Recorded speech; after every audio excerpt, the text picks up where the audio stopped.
So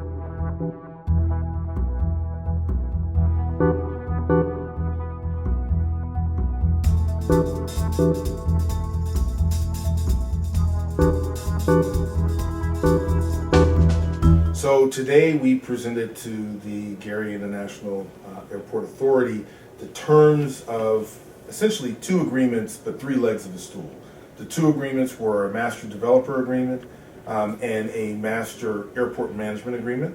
And so that covers obviously airport management, development of property both on and off the airport. But the third leg of the stool that's comprised in both of those terms is a financial partner relationship as well.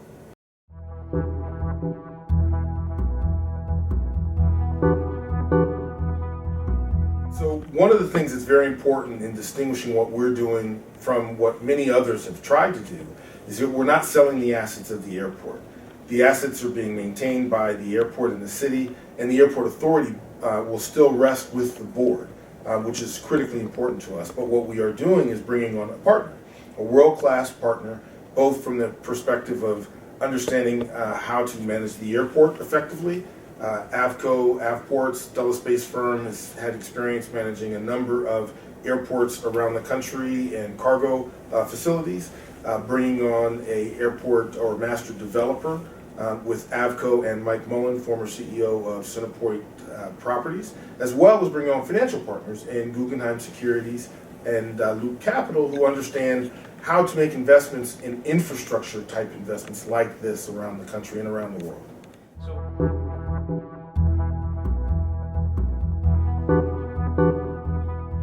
The idea of the plan overall is that over the term of the deal, we'd like to get at least $100 million invested in new development, both on and or off property, off the airport property itself.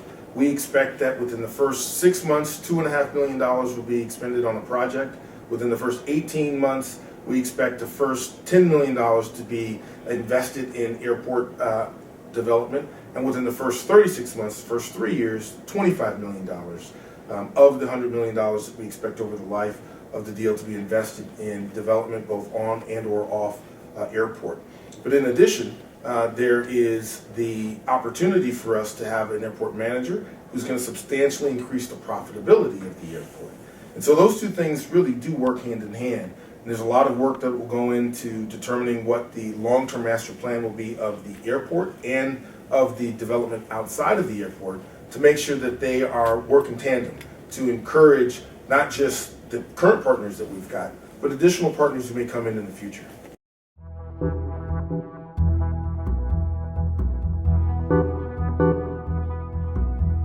So one of the things that's very important in the way we've structured the deal is that we've aligned the incentives of our partners with the city, with the airport authority. And one of those things that's critical is that we are generating jobs for the people of Gary and the surrounding community here in Northwest Indiana. The development that we anticipate that will take place will bring companies and opportunities both in construction and permanent jobs. But as we are developing those, it takes time, and we recognize that there is an immediate need in our community for all types of help. Workforce development help, specifically getting our students workforce ready, or college ready, so that they can take the jobs that are going to come in the future. Small business development. We have a number of minority, women-owned businesses that already exist here in Gary and can provide many of the services that would be needed by the developers who will come, but they need some support to get them ready to take on the types of contracts that will become available. We also are looking to make sure that people can readily identify ready-to-work folks and ready-to-contract companies who already exist in our market who can actually work with the developers. And so we've secured $300,000 of workforce development money over the first 3 years of our deal, specifically to make sure that we invest in people immediately and get them ready for the opportunity that will come 3 to 5 years down the line.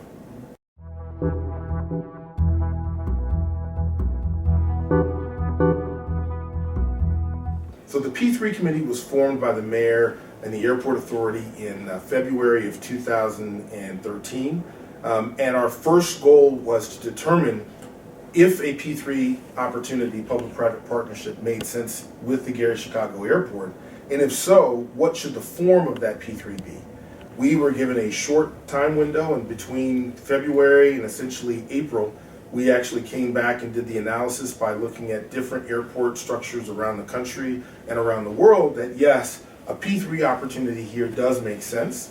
When we looked at the continuum, meaning opportunities where you just outsource the airport management, all the way to the other extreme of opportunities where you sold the assets of the airport altogether, we determined that neither of those extremes really made sense for what we wanted to accomplish here. And ultimately, we were looking for something that was a bit of a hybrid, something that we didn't see that existed in the market, but we saw elements of that hybrid existing in other types of transactions. And so we've created a P3 structure that we then presented to the airport board in late spring of this year that said what we want to do is bring in partners, maintain our assets, but have those partners have the right incentives to grow the business. We went forward with a REIQ, which is a request for expressions of interest in the late spring. We received a number of responses back that showed us that yes, there is a market for a P3 opportunity here. We followed up in late summer with an actual RFI, or RFP rather, request for proposals, and received 10 proposals back. Narrowed it down to two companies that we thought had the capacity to provide us all of the aspects of what we needed for a successful relationship, which we did in September, and then began engaging with both of those partners to determine the one that ultimately we've decided to move forward with, AFCO AvPORTS, and get to the point of this deal. We expect that given that we've presented the summary terms to the board now before the end of the year, we'll have an opportunity to go back to the board and get their approval of those terms, and simultaneously we'll provide to them the documentation for the deal itself, which has to go through 2 readings prior to being adopted. But it's our expectation that by the end of January of 2014, if all goes well, the contract will be executed and our new partners will be on board.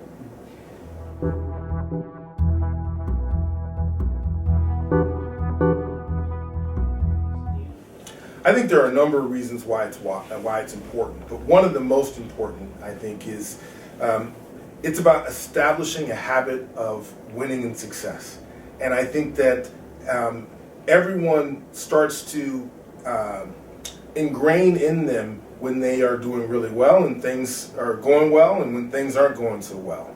And this is a community that has unparalleled assets, and by every stretch should be one of the darlings of investment opportunities around the country and around the world, that for a variety of different reasons, some that made no business sense, people have overlooked for a long period of time. And what we've done, I think, with this deal that's important is reestablish that we are a community that you should be looking at for investment, and a community that has resources both in its people as well as its assets that can be leveraged not only for the good of the community but for good of private industry as well. And we're prepared to do that as long as we do it in a way that respects the needs of the broader community. And I think what this deal does is really marry those two elements. An opportunity for private companies to come and be successful, but an opportunity for the community to share in success.